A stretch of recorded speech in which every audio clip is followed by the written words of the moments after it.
오늘 하나님께서 우리에게 주시는 말씀은 구약 성경 아모스서 5장 7절과 24절 말씀입니다. 제가 보는 성경으로 구약 1278쪽, 1278쪽과 1280쪽입니다.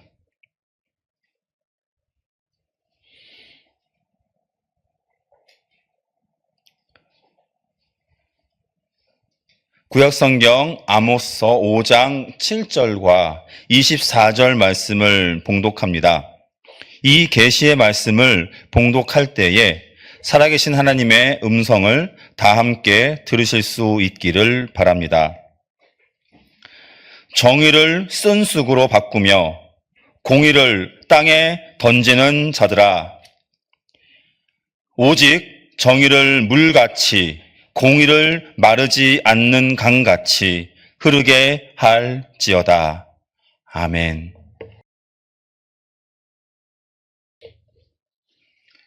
우리 성경은 구약과 신약 이렇게 두 책으로 나눌 수 있습니다. 그리고 또 이 두 책은 그 안에 다시 여러 책으로 나눌 수 있는데요. 신약과 구약 이 몇 권이며 또 이들 책을 합치면 총 몇 권의 책으로 성경이 이루어졌는지 쉽게 기억하는 방법이 있습니다. 우선 성경은 신구약 합쳐서 총 66권의 책으로 구성되어 있습니다. 구약 39권, 신약 27권 이렇게 나뉘는데요.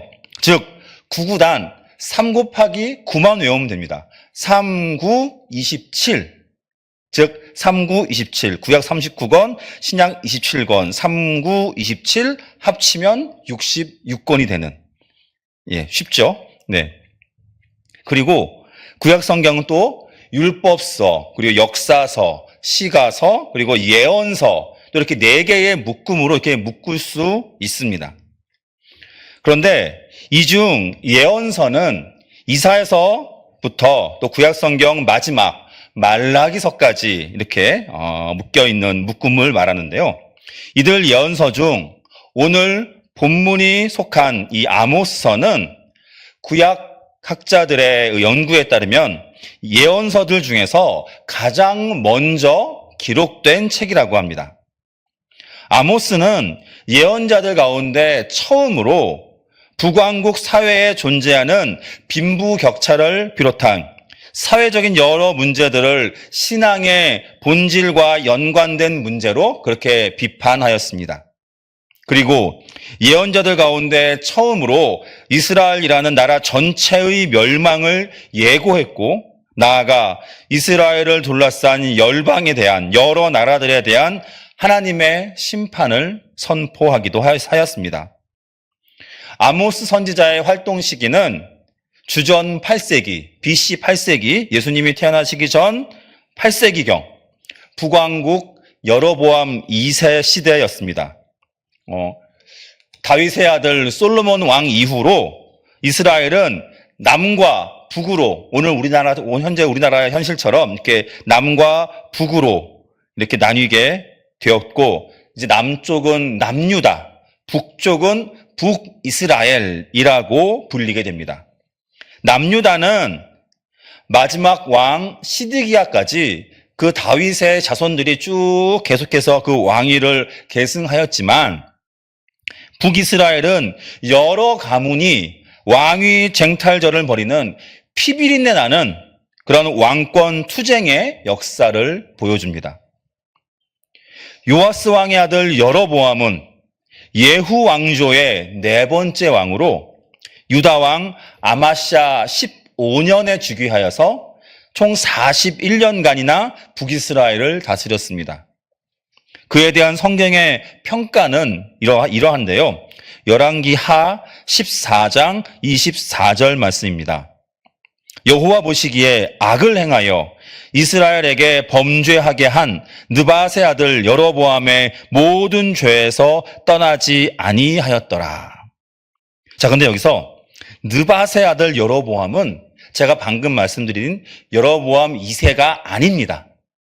이 여로보암은 북이스라엘의 첫 번째 왕입니다. 즉, 이 여로보암이라는 왕의 이후에 오늘 말씀드린 이 여로보암 2세가 그 여로보암의 그 이름을 물려받아서 여로보암 2세라고 불리게 된 것이죠. 이 여로보암의 죄는 열왕기 기자가 북왕국의 왕들을 평가할 때 자주 사용하던 말이었습니다. 하나님은 여로보암의 죄로 말미암아 북이스라엘을 버리셨고 이후의 왕들 역시 여로보암의 죄 가운데 혹은 여로보암의 길로 행했다라고 이렇게 규정합니다. 열왕기는 무려 10여 차례 이상 이 여로보암의 죄 혹은 여로보암의 길로 행했다를 언급할 정도입니다. 그렇다면 이 여로보암의 죄는 무엇일까요? 그것은 그가 남왕국과 북왕국으로 이렇게 나라가 분리된 이후에 베델과 단이란 지역에 자신을 위하여서 금송아지를 만들고 우상을 만들고 이것이 너희 하나님이다라고 하나님 그렇게 섬기게 한 죄가 처음이고요. 그리고 하나님이 정해주신 그 법을 무시하고 레위인이 아님에도 누구나 다 자기가 원한다면 제사장으로 세운 그러한 죄가 있습니다. 그리고 마지막으로 그로 인하여서 모든 이스라엘로 하여금 범죄하게 만든 죄라고 할 수 있습니다. 베델의 금송아지와 또 마음대로 세운 제사장은 권력이 원하는 대로 존재하는 그러한 종교를 상징합니다.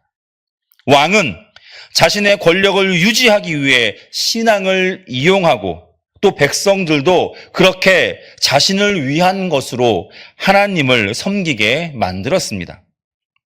왕권이 하나님 경배보다 상위에 놓이게 되는 것, 무엇보다도 개인의 욕심과 야망이 하나님보다 위에 놓이게 된 것, 이것이 바로 여로보암의 죄입니다.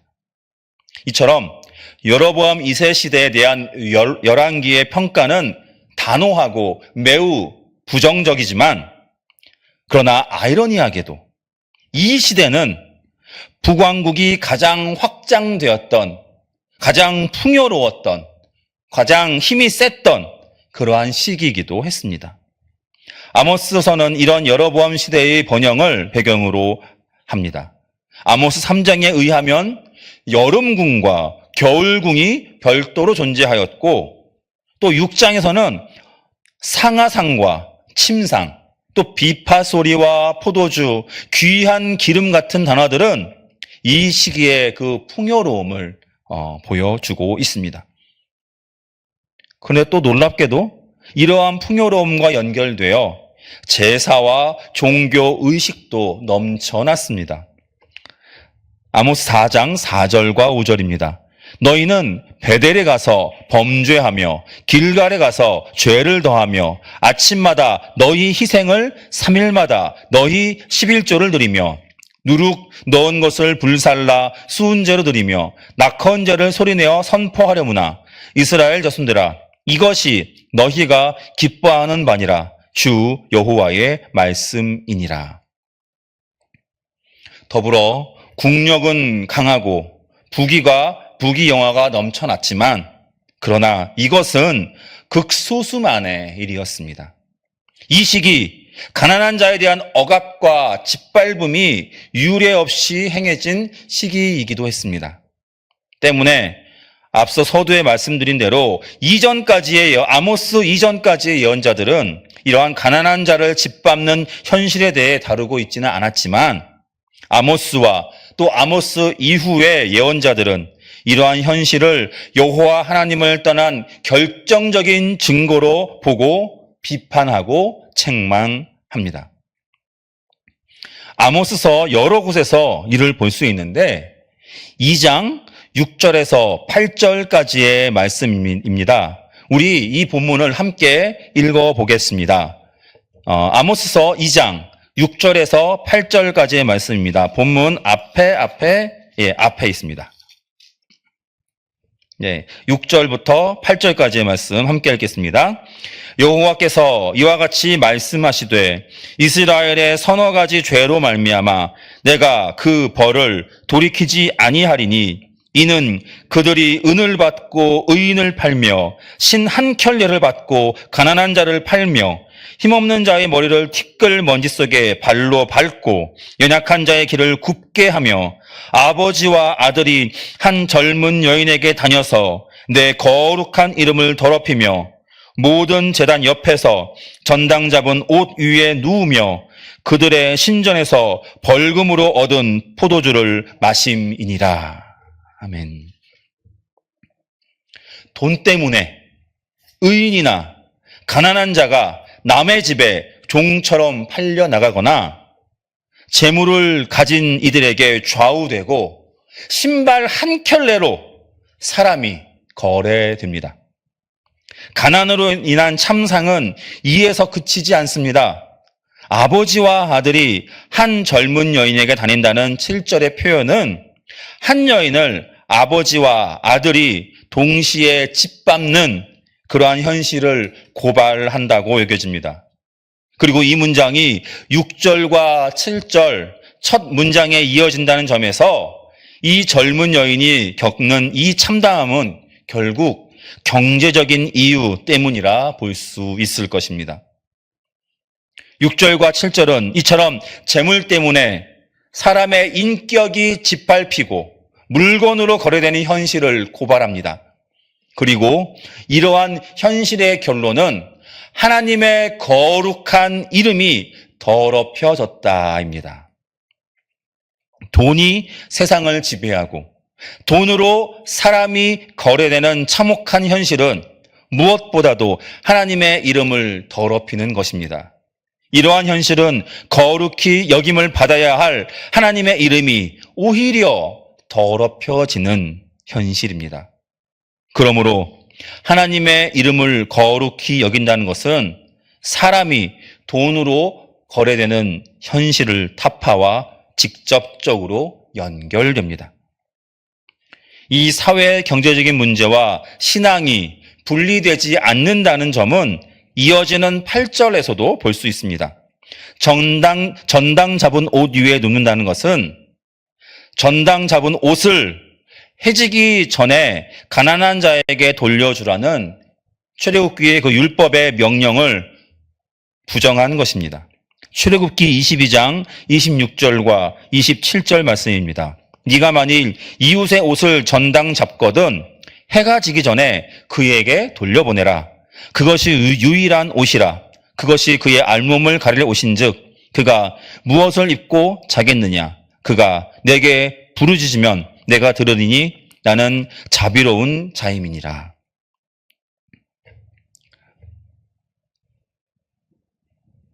사막의 그 전통 옷을 한번 떠올려 보십시오.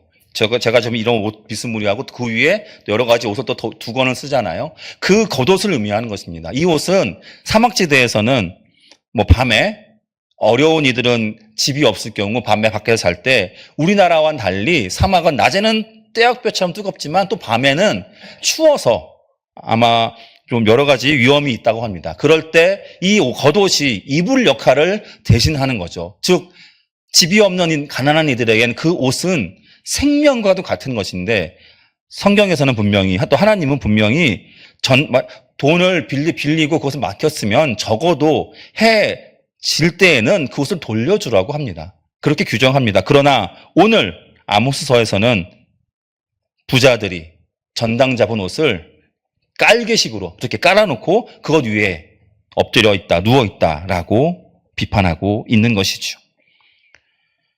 그리고 벌금으로 얻은 포도주 역시 옷을 저당 잡는 것처럼 무엇인가 마땅히 갚아야 할 빚을 갚지 못함으로 인해 생긴 것이라 여겨집니다.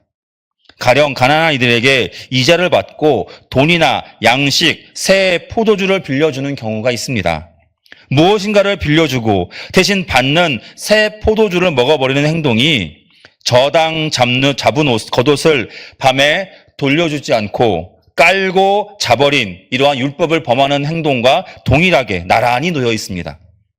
포도주를 마셨다는 것 자체는 분명 법적으로 문제가 되지는 않습니다. 그러나 여기서 문제가 되는 것은 가난한 자의 상황과 형편에 대해 그렇게 무심하고 또 냉정한 그러한 모습이라 할 수 있습니다. 특히 8절은 제단 옆과 그들의 신전에서를 적어두고 있습니다. 가난한 자의 형편을 돌아보지 않은 채 자신의 법적인 권리만을 행사하는 이들이 제단과 성전에 출입하며 종교 예식을 행한다는 점을 강조하고 있습니다.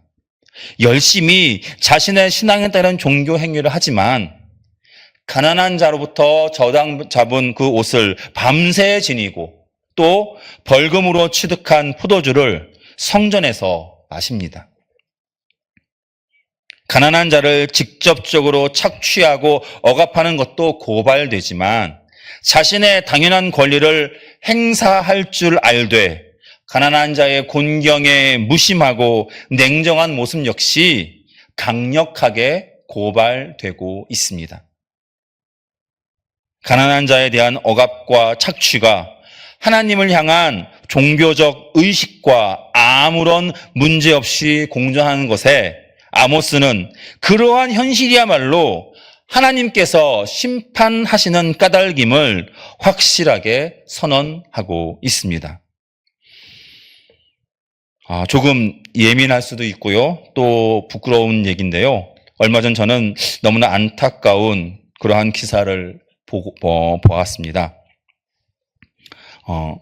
서울 대형 교회 중 하나인 오륜교회 방송실에서 일하던 A 영상 제작 팀장이 지난해 12월 11일 과로로 사망했다.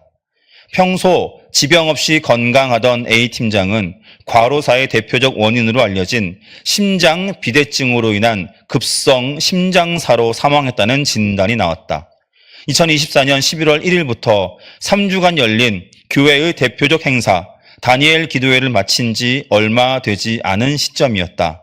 특히 그는 근로기준법이 정한 근로시간 상한선인 주 52시간을 훌쩍 넘는 주 63시간을 3시간 근무를 3주 연속하기도 한 것으로 드러났다. 화려한 행사 뒤에 불합리하고 불이한 모습은 이게 끝이 아니었습니다. 다음은 고인의 아내분의 어떤 인터뷰인데요. 교회에서 다 알아서 교회 노무사가 해주신다고 하시더라고요. 처음엔 저도 믿었는데 이제 주변 가까운 분들이 사측에 다 맡기면 안 된다는 식으로 좀 조언을 들어서 제가 노무사를 선임해서 그때부터 부검 서류 나오고 또 그 자료를 요청했더니 다 외면하고 주지 않았고 마지막에는 제가 너무 다급해서 제가 제발 살려달라고까지 문자를 보냈는데 돌아오는 답변은 없었고 모두 다 외면했습니다. 처음부터 해줄 마음이 없었구나. 처음부터 나를 속이려고 했구나. 산재해 준다고 해놓고 자료도 안 주고 이상하게 돈 봉투 딱 내밀면서 약간 위로한다고 뭐 이런 식으로 말해놓고 그게 함정이었으니까. 정말 기가 찰 노릇이죠. 과로사의 핵심은 입증 여부인데 입증될 자료를 주지 않으면 승인받기 어렵거든요. 그래서 그걸 입증하는데 조금 힘들었는데 하나님이 지혜를 주셔서 많은 부분 증거를 찾아내서 또 그 부분이 근로복지공단에서 인정이 됐습니다. 네. 북이스라엘의 풍요로움은 분명 우리 하나님께서 허락하신 겁니다. 그러나 이 풍요로움을 누린 이들은 극소수였고 더불어 그들은 그 풍요로움을 나누기보다 오히려 더 가지려고 그 풍요로움을 이용하여 가난하고 연약한 이들을 억압하여 빼앗았습니다. 동시에 저들은 제사와 예배는 더욱 풍성하고 화려하게 그렇게 차고 넘치게 드렸습니다. 그러나 하나님은 저들의 그 풍성하고 화려한 제사와 제물에 대해 이렇게 말씀하십니다. 오늘 본문 앞에 21절부터 23절까지입니다. 내가 너희 절기들을 미워하여 멸시하며 너희 성회들을 기뻐하지 아니하나니 너희가 내게 번제나 소제를 드릴지라도 내가 받지 아니할 것이요 너희의 살찐 희생의 허목제도 내가 돌보지 아니하리라. 네 노랫소리를 내 앞에서 그칠지어다. 네 비파 소리도 내가 듣지 아니하리라. 그리고 하나님은 제사가 먼저가 아니다. 너희는 먼저 정의를 물같이 공의를 마르지 않는 강같이 흐르게 하라고 이어서 말씀하십니다. 마태복음 5장에서 예수님은 이렇게 말씀하셨습니다. 그러므로 예물을 제단에 드리려다가 거기서 네 형제에게 원망 들을 만한 일이 있는 것이 생각이 나거든 예물을 제단 앞에 두고 먼저 가서 형제와 화목하고 그 후에 와서 예물을 드리라. 이 말씀은 예배 드리기 전에 먼저 사과하고 또 그 문제를 해결하라는 말씀입니다. 더불어 마태복음 22장에서 우리가 잘 아는 대로 예수님은 가장 큰 계명이 무엇이냐는 질문에 이렇게 답하십니다. 예수께서 이르시되 네 마음을 다하고 목숨을 다하고 뜻을 다하여 주 너의 하나님을 사랑하라 하셨으니 이것이 크고 첫째 되는 계명이요 둘째도 그와 같으니 내 이웃을 내 자신같이 사랑하라 하셨으니 이 두 계명이 온 율법과 선지자의 강령이니라. 네, 분명 제일 큰 계명은 우리 하나님을 사랑하는 겁니다. 그런데 예수님은 그 뒤에 두 번째 계명을 말씀하시며 둘째도 그와 같으니, 즉 이웃을 사랑하는 것도 하나님을 사랑하는 것만큼 크고 중요하다고 하십니다. 우리말 정의에 해당하는 히브리어는 미슈파트고 공의는 체다카입니다. 이 미슈파트와 체다카는 구약 성경에서 가장 많이 사용되고 또 강조되는 우리 하나님의 속성입니다. 정의의 하나님, 공의의 하나님, 정의와 공의의 하나님, 공평의 하나님, 공평하신 하나님, 의로우신 하나님. 이러한 어구를 우리는 성경 곳곳에서 볼 수 있지요. 그렇습니다. 하나님은 공의롭고 정의로우신 하나님입니다. 때문에 우리에게도 당신을 따라 공의와 정의를 이 땅에 실현하라고 하십니다. 그것이 바로 하나님을 사랑하는 것만큼 이웃을 사랑하라는 우리 예수님의 말씀입니다. 정의로운 사회를 이뤄나가는 것은 비단 정치 지도자나 사회 운동가들만의 몫이 아닙니다. 하나님께서 이미 스스로 공의와 정의를 당신의 성품이라 하시며 또 우리로 그 성품을 닮아 살라고 하시는데 어찌 우리가 이를 따르지 않겠습니까? 그러나 우리 사회는 여전히 약강의 현실을 보이고 있습니다. 강자에게 약하고 약자에게 강하게는 사실 삶의 일반적인 현실임을 부정하기는 어렵습니다. 누가 굳이 권력자, 부자, 상사나 전문가에게 대들거나 혹은 소수자, 가난한 자, 부하, 일반인에게 허리를 굽힐까요? 대다수 사람이 강자에게 약하고 약자에게 강하기 때문에 그래서 권력, 부, 승진, 학위 따위를 사기를 추구하는데 그렇게 열심을 다하고 노력하고 또 그것을 부러워하죠. 하지만 그럼에도 이 약강이라는 이 말은 비겁하고 또 치사한 사람을 가리키는 대표적인 표현입니다. 믿는 우리는 어떠할까요? 과연 하나님께서 원하시는 공의와 정의를 흘러 넘치게 하는 삶은 약강의 태도일까요? 아니면 강력한 불의 앞에서 참지 않고 또 연약한 이들에게 긍휼을 베푸는 약의 태도일까요? 대형교회의 직원의 죽음, 또 끊임없이 이어지는 산재 사고로 인한 사망 소식, 언론에 보도되는 것조차 어려운 이주 노동자들의 불합리한 노동 현장과 그에 따른 착취 문제 등에 과연 우리는 어떻게 반응해야 할까요?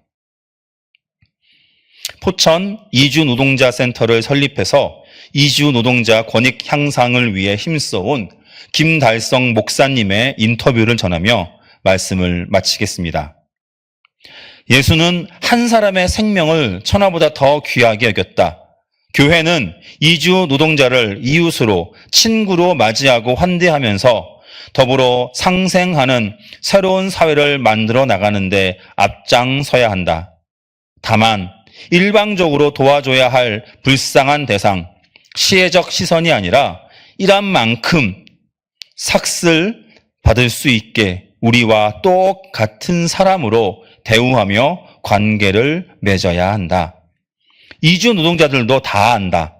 산재로 다쳐서 위로를 받고자 교회에 찾아갔더니 목사가 기도하고 사장님한테 순종하라고 했는데 그게 너무 화가 났다고 하더라. 가진 자를 대변하는 설교를 하거나 그저 선물만 안겨주고 끝내는 교회가 많은데 그건 2차 가해다.